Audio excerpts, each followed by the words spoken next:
हाँ हाँ जी, फोन आया सी और हाँ कि अंगूठी मंगवा ले, मैं मंगवा ली है। तो मैं क्या कहनी मैं हफ्ते मेरी मुलाकात है तो उस तो पहले अरेंज कर दी। कदों मुलाकात है? हफ्ते नु मेरी तो कर दे तो मंगवा दे। और मैं क्या है? कहता अवैस ਨੂੰ कहता अम्मी ने परसों आ जाएगी। उनके उसी तैयार करके तो मंगवा लेना। नहीं वो कहती है मैनू तुसीं हीरा मंगवा दो ते अंगूठी मैं तो खरीदांगी, जो पैसे बननगे तुसीं मैनू दे देना। मैं कहा ठीक है। ठीक है।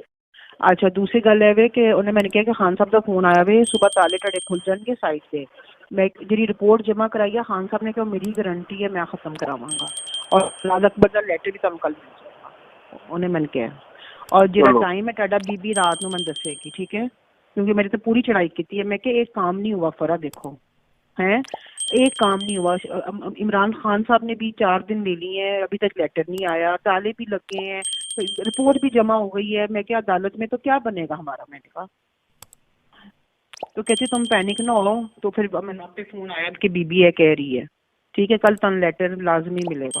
ये हफ्ते तो पहले मंगवा दी है। ये तुम किसको अंगूठी दे रही थी? तूने अव्वल को तुमने दी क्या है? मैंने कहती है तू कह रहा थी कि तू पूछा नहीं थी पहले कितने कैरेट हो गए? मैं क्या मैं तेरे को पूछे मैं कहा 3 तुम कितना पहनते हो? मैंने कहा 3 के तुमने कहा 3 ठीक है। कहती है नहीं 5 तो कम से कम मंगवा के दो उसको। मैं क्या अच्छा तो मैं मंगवाती थी। मैं क्या ना वे भी पी जावे मैं उन्हें मंगवाती है वापस। तो मैं क्या 10 परसों मिल जाएगी। और लेटर मैं कल दे दूंगा। हाँ ठीक है ठीक है। कोई अबू कहते कल लेटर मैं कल भेज दूंगा। हाँ मैं आज पूरी चढ़ाई की आके। मैं क्या मैं नहीं डिस्टर्ब हुई है, मैं सुबह ना रोई मैं क्या अगर अब्बू दी अगर मेरी ये फीलिंग है तो अब्बू दी कितनी फीलिंग है। मैं क्या जगह जगह अब्बू बंदियां नू ट्रेस कर रहा है फेस कर रहा है। मैं क्या और हर कोई लॉलीपॉप दे रहा है। मैं क्या